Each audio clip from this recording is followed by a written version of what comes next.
noite, irmãos e irmãs. Eu saúdo todos na graça e na paz do Senhor Jesus. Amém. A terra está cheia da bondade do Senhor. A Ele toda a honra, todo o louvor e toda a glória. Eu convido você a abrir a sua Bíblia no Salmo de número 33. Salmo este que nos fala justamente o que acabei de declarar, que toda a terra está cheia da glória de Deus. Por isso, a Ele nós devemos adorar. Que esse texto possa inspirar o seu coração a adorar, a cultuar o Senhor, o nosso Deus. Vamos colocar em pé para nós fazermos essa leitura. Se tem alguém sem Bíblia aí próximo a você, abençoe esse irmão, essa irmã, convidando ele a ler com você.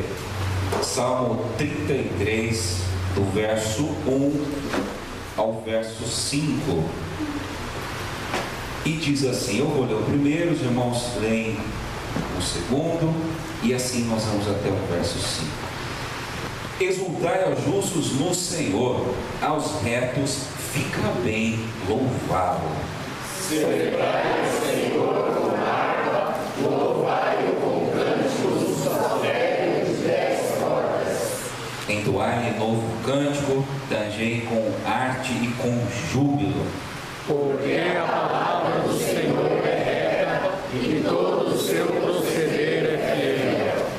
Ele ama a justiça e o direito.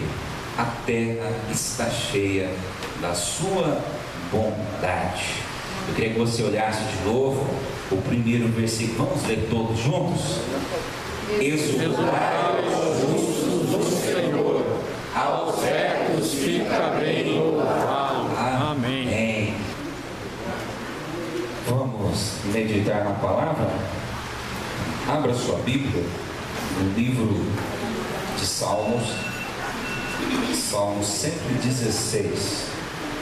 Talvez uma das orações das mais belas de todo o livro de Salmos, Salmo 116. E diz assim: amo o Senhor, porque Ele ouve a minha voz e as minhas súplicas, porque inclinou para mim os seus ouvidos, e invocá-lo-ei enquanto eu viver. Laços de morte me cercaram, e a angústia do inferno se apoderou de mim. Caí em tribulação e tristeza. Então invoquei o nome do Senhor. O Senhor livra-me a alma. Compassivo e justo é o Senhor, o nosso Deus é misericordioso. O Senhor vela pelos simples. Achava-me prostrado e Ele me salvou. Volta a minha alma ao teu sossego, pois o Senhor tem sido generoso para contigo. Pois livraste da morte a minha alma, das lágrimas os meus olhos, da queda os meus pés. Andarei na presença do Senhor, na terra dos viventes. Amém. Amém. Feche teus olhos. Pai querido, obrigado pela tua palavra. Obrigado a Deus, porque o Senhor está sempre falando conosco. E nós clamamos a tua misericórdia sobre nós, porque o nosso coração é rebelde, Senhor, é desatento, distraído. Por isso, em nome de Jesus, tira da nossa mente aquilo que está roubando a nossa atenção, aquilo que está fazendo a gente a pensar no problema de amanhã. Senhor, como nós vemos aqui nesse salmo, sossega o nosso coração, Pai, para a tua palavra morar em nós e dar frutos, muitos frutos, para a tua honra e a tua glória, em nome de Jesus. Amém. Amém. Você já se sentiu pressionado por problemas que foram se agigantando diante de você? Uma situação que você olhou e falou assim, não tem jeito, é grande demais para mim, agora não dá. Você já se encontrou com a alma abatida, cansada, angustiada, diante de causas humanamente impossíveis? Se a gente fala que não, acho que a gente não está muito bem na memória. Todos nós, irmãos, vez ou outra, e talvez mais vezes do que nós estejamos preparados ou gostaríamos. Vamos nos encontrar diante de situações que vão nos entristecer, que vão nos exaurir, que vão aborrecer a alma, que vão aborrecer o coração. E aí eu pergunto: você já orou diante de causas impossíveis? Você ora, está orando, vai começar a orar, ou já orou por causas humanamente impossíveis? Então eu quero trabalhar esse texto com você esta noite, orando diante dos impossíveis. E aí vamos olhar para esse salmo, essa oração de alguém que orou diante de causas humanamente impossíveis.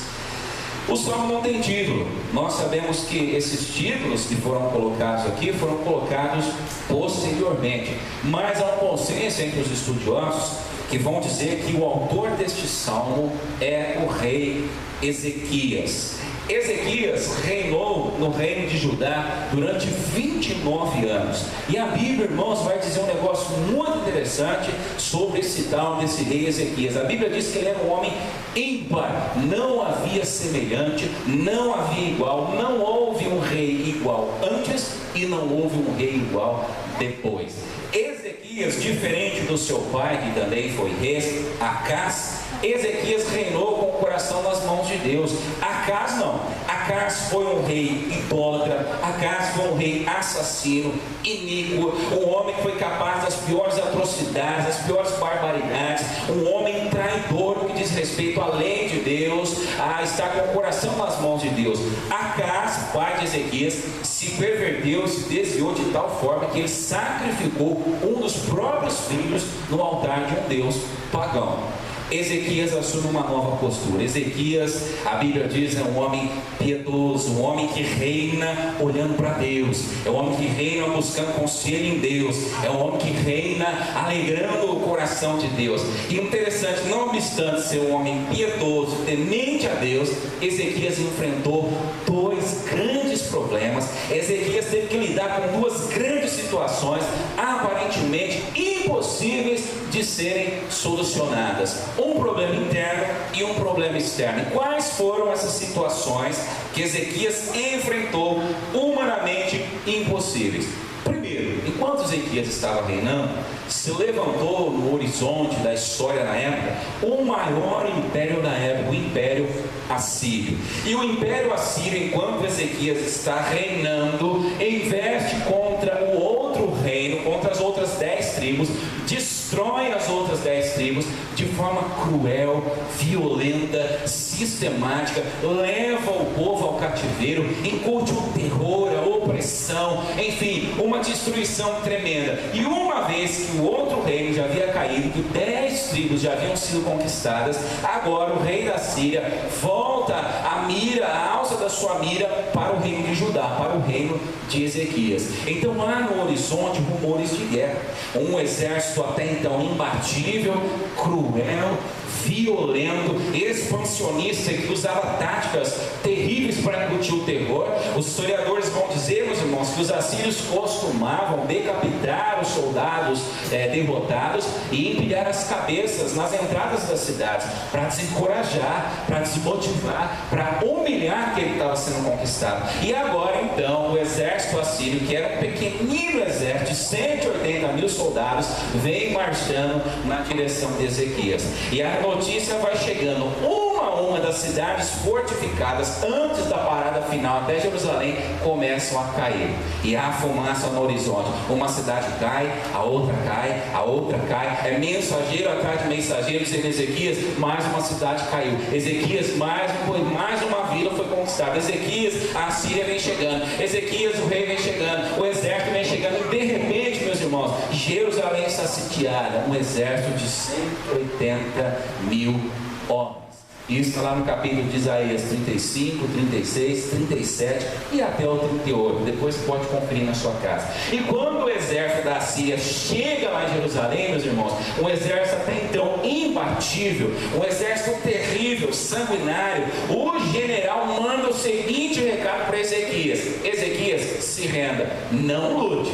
Os deuses das nações não puderam livrar as nações, e o Deus de vocês não vai livrar vocês. Quando você lê lá Isaías 36, 36, é um recado muito afrontoso, desrespeitoso, e ele quer desmoralizar Ezequias. Ele diz assim: ó Jerusalém, não caiam na conversa de Ezequias. Ele vai dizer que Deus vai livrar vocês, mas eu quero dizer que Deus não livrou ninguém até agora, e não vai ser vocês que vão ser livrados por Deus. Se entreguem, se rendam. Um problema aparentemente insolúvel. O que fazer com esse exército? Como derrotar esse povo? E agora, quem ia sair lá fora ia enfrentar 180 mil soldados, que até então eram imbatíveis. Que problema terrível! O rei tão acuado, o rei oprimido, uma situação de vida ou morte, muito mais de morte do que de vida. Uma situação aparente insolúvel. Mas a unidade diz que tragédia há pouco é bobagem, e nesse meio tempo vem a cereja do bolo. Ezequias adoece. Diz lá o capítulo 37 e 38 de Isaías: uma úlcera, e que segundo os recursos da época não tinha nenhum tipo de cura. Em Isaías 38, verso 1 diz o seguinte: Isaías vai ao palácio e diz assim: prazer Ezequias, eu estou aqui que Deus me mandou, e eu tenho duas notícias para te dar, a ruim e a ruim. Primeira, põe tua casa em ordem. Segunda, porque você vai morrer. Você imagina um negócio desse, meu? A gente doente, quem tem que estar doente quer o que, irmão?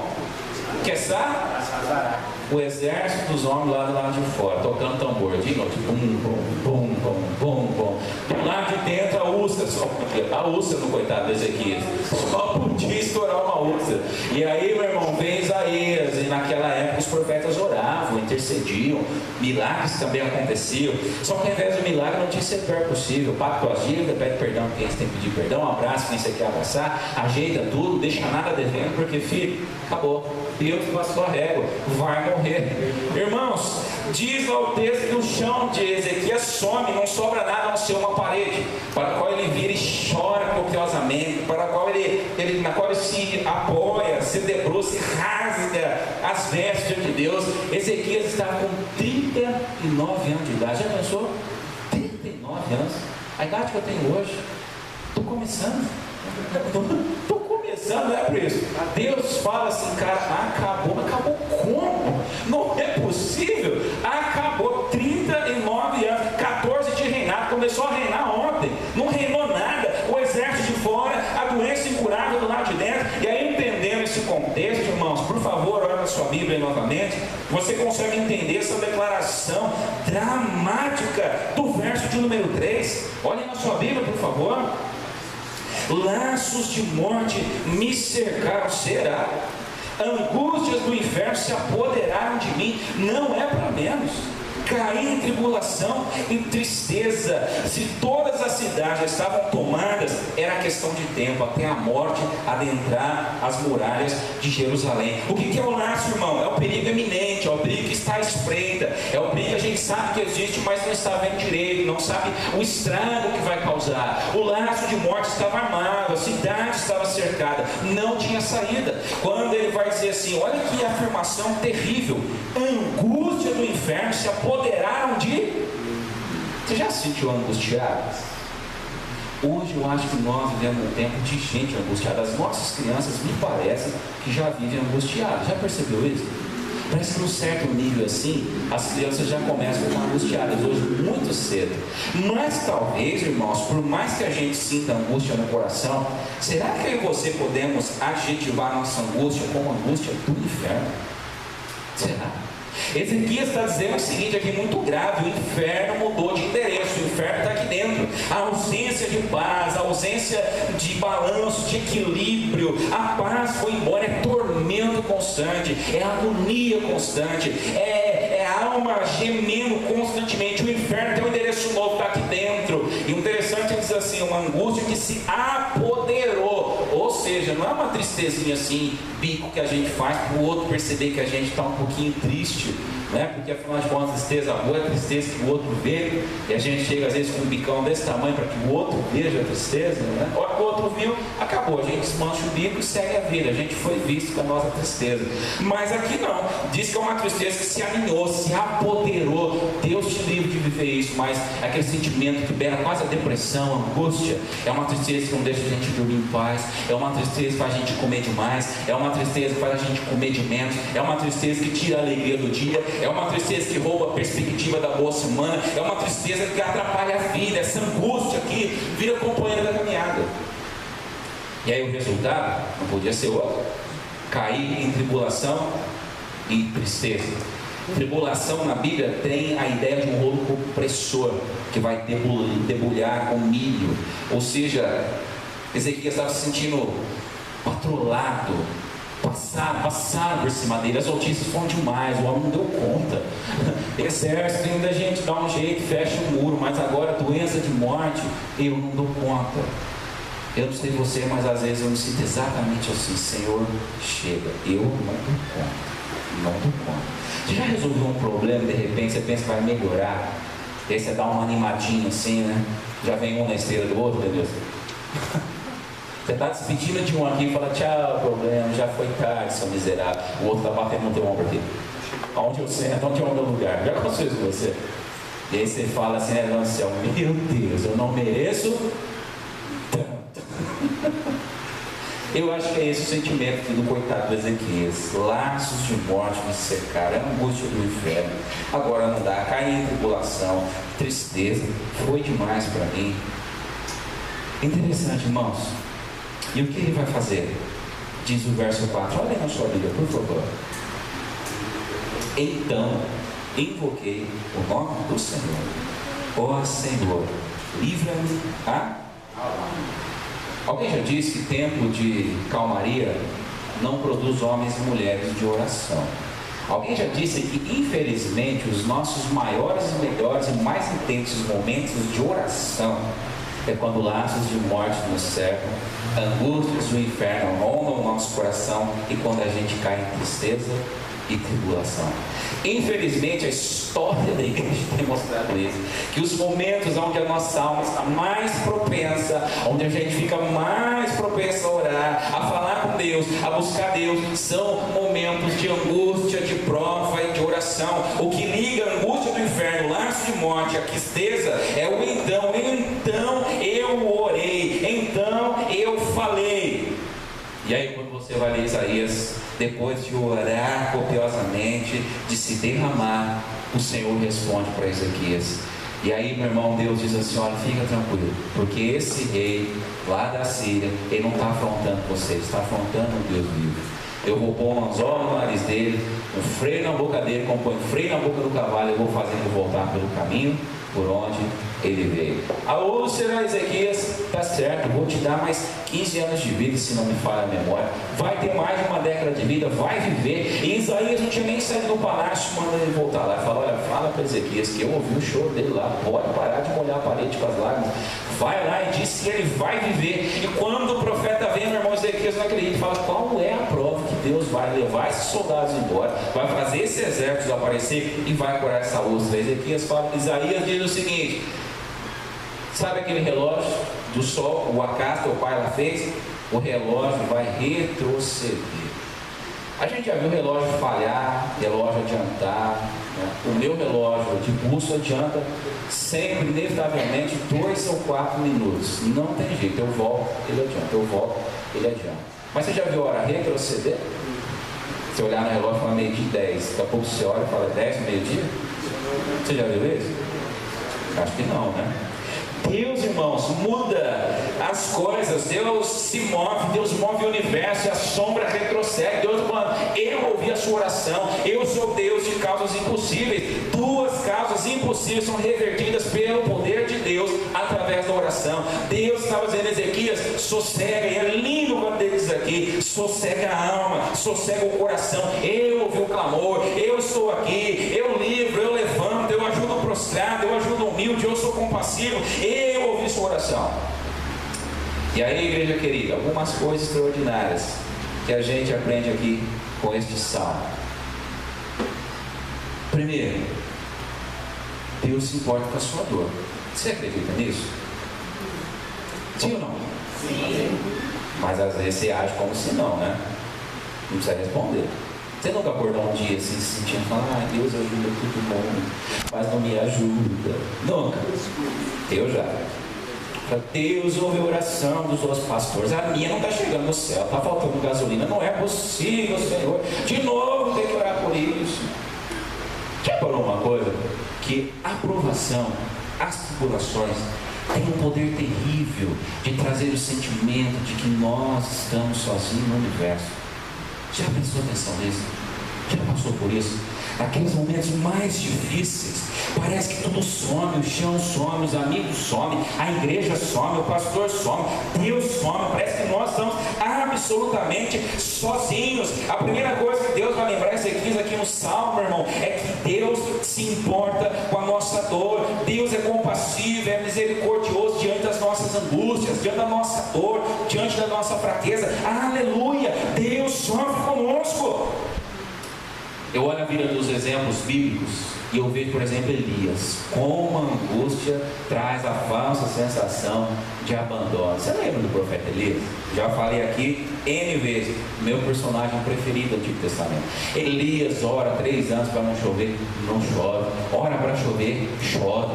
Faz azeite multiplicar, faz ressuscitar morto, faz milagre, faz cura. Chama os 400 profetas de Baal, 450, derrota os 450. De repente, umazinha qualquer, na tal da Jezabel, manda uma ameaça de morte, mandou nem um assassino, mandou só um mensageiro falar que ia matar. O homem já perde o chão, corre para a caverna, não quer comer, não quer beber. Todos os sintomas clássicos de um depressivo: não quer comer, não quer beber, isolamento social. E lá naquele vai não vai, Deus é um ótimo, talvez o melhor psicólogo. Deus fala: o que está acontecendo, filho? Fala comigo, o que você está fazendo? Aqui na caverna, sem comer, sozinho, acuado, reclamando da vida e com medo. Você lembra a resposta? Senhor, perseguiram e mataram os profetas a fio da espada. Eu fiquei só, e agora me procuram tirar a vida. Deus pergunta de novo, a resposta dele: por perseguir, matar, tô só. Perseguir, matar, tô só. Como que Deus cura ele no final? Você lembra? Você lembra, Paulo? Deus fala assim: filho, você está equivocado, enganado, redondamente enganado. Deixa eu te contar um segredo. Sobrou 7.000, viu? Que não se dobraram a Baal. Levanta, sai daqui, vai ungir outro homem rei. Israel tem que caminhar, vai embora. Sentimento de solidão. Já leu a história de Jó, irmãos? Jó está lá firme naquela peleja, né? Eu já tive umas coceiras bravas, mas coceira igual Jó. Você já leu que Jó de lá sentava na porta do pó assim, se coçava com caco de telha? Que coceira maldita é essa? Os amigos morreram, os filhos morreram, pegou fogo, matou os jumentos, os bodes, os carneiros, derrubou a mansão, acabou com tudo. A mulher foi embora, os amigos foram embora. Jó está lá coçando com o caco de telha. Lá vem a mulher de Jó. Você sabe qual é o conselho que ela dá para Jó? Amaldiçoa teu Deus e morre. Mas antes ela fala assim: Jó, vem aqui te contar um negócio que você ainda não percebeu. Eu não queria te falar não, mas Deus te abandonou. Deus te abandonou, Jó. Gente, às vezes a gente com um conselho bom, a gente levanta o moral do marido, da esposa, mas com um conselho ruim, a gente abandona a família sozinho. Lá, a mulher com conselho: Deus te abandonou, amaldiçoa teu Deus e morre. Ele olha para ela e fala: o quê? Jamais, jamais. Mas qual é o sentimento? Deus abandonou. Você lembra o paralítico do tanque de Betesda? Tinha isso que ele estava 38 anos, esperando o quê? O ano descer, a água descer e ele dá um tibum. O homem era paralítico, até que ele se mexia, outro passava. 1 ano, 2 anos, 3 anos. Ele já era sócio lá do tanque de Betesda, né? 38 anos, usa o campeão do tanque. Jesus entra naquele lugar, dizem estudiosos que o lugar fedia, porque as pessoas morriam lá dentro e as autoridades não iam tirar.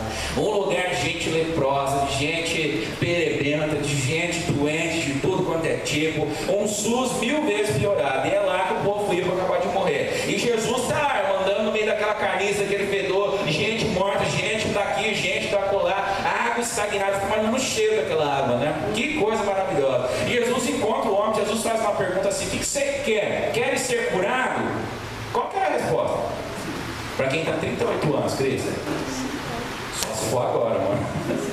Deixa para depois, não. Só se for agora. Qual que é a resposta do paralítico? Eu não tenho quem joga na água. Eu estou aqui há 38 anos. Todos passam lá na frente. Não foi isso que Jesus perguntou. Por quê? Qual é o sentimento? Ninguém me ajuda. Ninguém se importa comigo. Deus se importa com a nossa dor.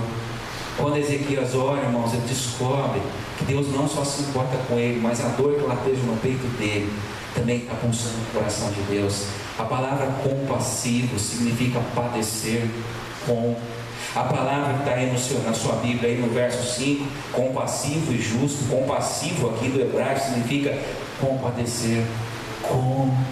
Deus sofre com, Deus chora com você, Deus vê a sua dor, Deus sabe do seu sofrimento. Às vezes perdemos essa ideia que Deus se importa conosco. Deus se importa, e mais, Ele é justo e misericordioso e não permite que o sofrimento seja maior do que o que nós podemos suportar. Por isso Ele vai dizer aí: sou compassivo, justo e misericordioso. Deus joga, meu irmão, o coração dele na sua miséria. Deus joga a graça dele, Deus joga a compassividade dele na nossa miséria. Deus vê você, meu irmão, ou minha irmã, ou jovem, ou você que está orando por uma causa impossível. Segunda coisa que esse texto vai mostrar para nós: Deus vela pelo simples e socorre aquele que está prostrado. Olha o verso 6, por favor. O Senhor vela pelo simples, achava-me prostrado e Ele me salvou. A Bíblia está repleta de advertências dizendo o seguinte: Deus não vela pelo arrogante, Deus não vela pelo soberbo, Deus não vela pelo altivo. Ao contrário, a Bíblia diz que Deus resiste ao soberbo, que Deus derruba, abate o altivo, que a ruína, que, meu irmão, a altivez precede a ruína, mas aquele que é simples, ou seja, aquele que reconhece a sua carência, aquele que chora diante de Deus, reconhecendo em Deus o seu consolo real, verdadeiro, reconhecendo em Deus, meu irmão, a sua resposta, reconhecendo em Deus a sua graça, a sua misericórdia, esse é abraçado por Deus. E se tem uma coisa que nos fortalece nas nossas lutas da casa, da família, é saber que Deus está atento a nós, que Deus está velando por nós, que Deus está olhando para a nossa casa, para a nossa vida, mesmo que a gente não veja, que Deus está intercedendo por nós, até por gemidos inexprimíveis. Mas note aí no verso 6 ainda, ele vai dizer assim: achava-me prostrado e Ele me salvou. Ele diz aqui: caí, depois ele diz: me prostrei. Qual a diferença de caído e prostrado? É a mesma coisa? Eu tive um diácono uma vez que caiu e se prostrou, mas no bom sentido. Era um sujeito que nós tínhamos lá na igreja, ele ainda é diácono até hoje. Batizei, fiz o casamento dele. E ele era tirador de sarro, muito implicante com todo mundo. E a igreja lá é uma, quem já conheceu, acho que o Valdir conhece a igreja lá anterior, ela é uma caída, né? De lá para cá. E ele sempre gostava de levantar na hora do culto, e ficar passeando assim, aqui na frente, passado. E tinha uma porta lateral lá, tem ainda negócio aqui que abre para fora.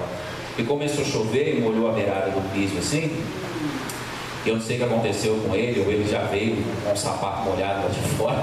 Aí ele veio. Quando ele precou perto da porta, ele escorregou assim, bateu as costas no chão e saiu rodando com os pés pro alto e as mãos pro alto, assim, como uma tartaruga rodopiando.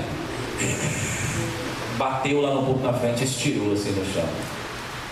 Interessante, né? O pessoal do louvor, que era tudo molecado naquela época, o pessoal passou mal, tanto rir, você vê, meu amigo? E a força sobrenatural de Deus que eu fiz para não soltar uma risadinha, porque a esposa estava sentada de frente assim, que nem tá esses adolescentes, que olhou bem na minha cara na hora assim.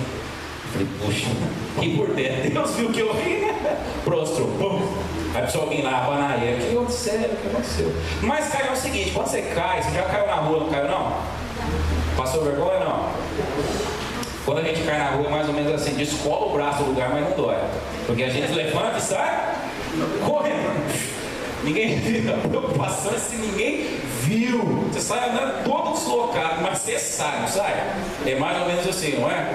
Mais ou menos assim. Então quando a gente cai, a gente levanta uma vez, duas, três, quatro. Mas o prostrado traz a ideia de alguém que caiu e perdeu as forças. Alguém que caiu, que se alguém não for lá levantar, ele não levanta mais. O prostrado é aquele que caiu e não tem nenhuma perspectiva de que ele novamente se levante para poder tentar de novo. E o que então aqui está dizendo é o seguinte: as forças dele acabaram. Ele caiu e deitou, ele caiu derrotado. É como um nocaute do boxe, ele se sentia nocauteado. Mas, meu irmão, quando você cai e se sente prostrado, a boa notícia é que você é um sério candidato, uma séria candidata a receber o milagre de Deus. Porque quando nós nos sentimos prostrados, diz o texto aqui, Deus entra com a sua graça, Deus entra com a sua misericórdia. É as mãos de Jesus que se estendem para nós, para nos levantar. E eu me lembro de Paulo dizendo: porque o teu poder se aperfeiçoa na minha fraqueza. Quando estou forte, estou fraco. Quando estou fraco, aqui estou forte. Aleluia. Deus socorre os simples. E na nossa fraqueza, ineficiência, incapacidade, Deus nos levanta, irmãos. Uma vez, 2 vezes, 3 vezes, 4 vezes, 5 vezes. Lembre da palavra de Lamentações, Jeremias: quero trazer à memória o que me pode dar esperança. Lembra desse texto? As misericórdias do Senhor são a causa de não sermos consumidos, porque as misericórdias do Senhor se renovam todas as manhãs. Grande é o Senhor, bom é o Senhor, e feliz é a alma que espera por Ele. Lamentações 3, 20 e 21. E aí vamos concluir. Deus pode realizar grandes milagres. Verso 8. Olhem na sua Bíblia, por favor.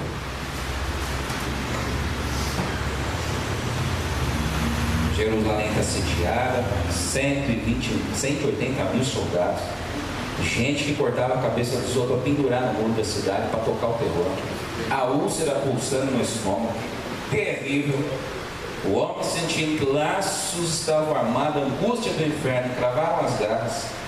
E aí vem o verso 8, oh, coisa linda: pois livraste da morte a minha alma. Mas não é só isso não. Das lágrimas os meus, da queda os meus, puxa vida, pois livraste da morte a minha alma, da lágrimas os meus olhos, da queda os meus pés. Quando eu leio esse texto, eu me emociono, porque a gente aprende que o livramento de Deus é real e é emocional. Porque eu tenho comigo, irmãos, que boa parte dos nossos problemas hoje não estão ligados à falta de recursos, pelo menos não de nenhuma família da igreja aqui. E eu conheço todas as famílias, já fui na casa de todo mundo, já almocei na casa de todo mundo, já jantei, almocei, sei lá, tomei um café, todo mundo aqui, ou tem um pãozinho, ou tem um bolinho, ou tem um peixe frito, ou tem uma mandioca frita, ou tem um escondidinho, ou tem pizza, ou tem costelinha, ou tem campão, vai também café, ou tem um chá que a Sara faz lá, tem todo o segredo da infusão do chá. Talvez as nossas maiores dores hoje sejam nós que estão por dentro, irmãos. Nós somos uma geração de gente atribulada na alma, no coração. Eu tenho certeza que você tem um telefone semi-novo no seu bolso, ou talvez um Wi-Fi, um iPhone desse aí de última geração, que ele só não está passando e cozinhando, o resto ele faz tudo. Eu tenho certeza que você tem um carrinho ali para ir embora hoje depois do culto. O velho e o novo nós temos. Talvez as maiores curas hoje não sejam mais na área material, mas seja exatamente nas nossas emoções, exatamente na esperança que vai embora, trazer essa esperança de volta, trazer a paz de volta, faz a gente acordar de madrugada e ficar olhando para o teto sem dormir, trazer a paz que vai sossegar o coração com melhor aqui, para a gente entender que no dia que o boleto vencer, a provisão de Deus já chegou, para Deus entender que essa oração pelo filho, Deus ainda vai responder, para a gente entender que essa oração pelo marido, que Deus ainda não ouviu, o marido endureceu mais, continua orando, que no tempo certo Deus vai responder, que essa enfermidade que se alojou, Deus vai cuidar da gente, que esse problema, que esse diagnóstico, que essa notícia, Deus vai cuidar da gente, e talvez seja restaurar o ânimo, restaurar o vigor, restaurar a alegria, porque o exército nem tinha entrado, o homem já estava com úlcera, já estava morrendo. Nós vemos uma geração de muito choro, gente que sorri com os lábios, mas que chora com o coração. Já prestou atenção? Nós aprendemos isso muito bem. Hoje a nossa geração é a geração que vive do quê? De like, de seguidores, de curtidas. Você já viu gente triste no Instagram? no Facebook. Gente, eu não entro mais nessas coisas, porque minha vida é muito ruim. Gente, eu tenho problema demais, porque está todo mundo feliz, está todo mundo sorrindo, está todo mundo viajando, está todo mundo mil maravilhas. Gente do céu, nós somos essa geração. Nós escondemos a nossa dor com um sorriso, que às vezes é muito fabricado, com um sorriso que custa caro, mas Deus vê a nossa dor. E o que é maravilhoso é que o nosso Deus é consolador, porque não só Ele enxuga as lágrimas, mas estanca o motivo das lágrimas, é o que está dizendo aqui. Não importa porque você chora, como Deus vem e intervém, Ele sana o problema, Ele cura a doença, Ele pacifica a alma, Ele leva o inimigo para longe, Ele abre a porta, Ele cura a doença, Ele dá resposta para a família, Ele sara o relacionamento quebrado, Ele cura a decepção amorosa, Ele cura a frustração comigo mesmo, Ele cura a dor do abandono, Ele cura a dor da violência emocional que sofreram, Ele cura a dor da recusa, Ele cura a dor mais íntima do coração. Deus enxuga a lágrima, Deus cura, Deus restaura por dentro e por fora.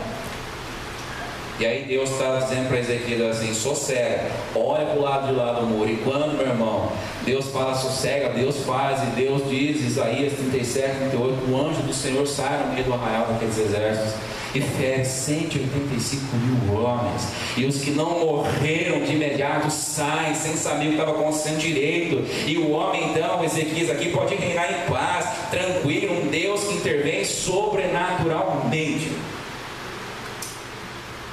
Quais são as nossas causas impossíveis? Quais são as dores mais profundas que Deus precisa curar do nosso coração?